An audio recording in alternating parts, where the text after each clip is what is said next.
kui elektrivool võib tekitada magnetvälja, siis kas ka vastupidine on võimalik, et magnetväli tekitab hoopis elektrivoolu?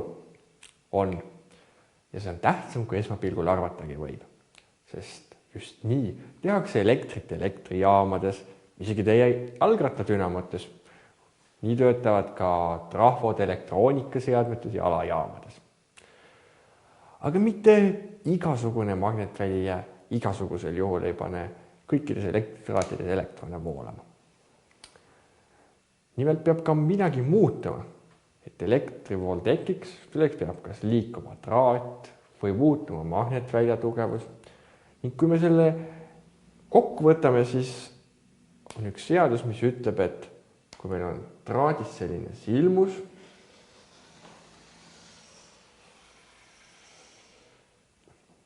siis selle traadis silmuse otstes tekib pinge, siin traadis võib tekkida elektrivool sellisel juhul, kui läbi selle traadis silmuse magnetvoog muutub.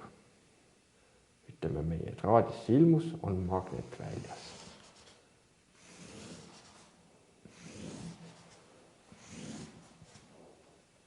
Ja seadus siis on selline, mis pinge siin otsas ehk elektromotoori jõud, tema võrdub magnetvoo muutus.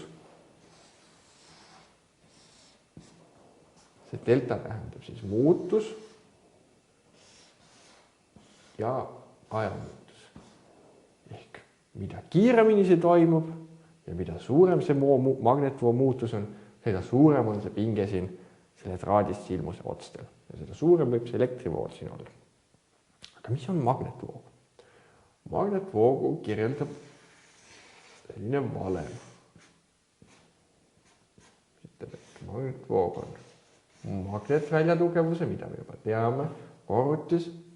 Magnetväli on siin igalt pool selle silmuse ümber, korrutatud selle silmuse pindala ja korrutatud see nurk, mis on nüüd, ütleme, et meie magnetväli on selles suunas, aga see silmus ei ole mitte päris, kui me külgvaate teeme, see silmus ei ole mitte päris risti selle magnetväliga, kui ta on mingisuguse nurga all.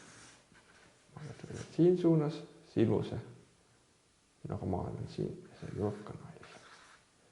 Seega magnetvoog võib muutuda, kui me pöörame seda silmust siin magnetväljas, kui me muudame magnetvälja tugevust või me seda silmust kuidagi kokku voldime või tema pindala muudame.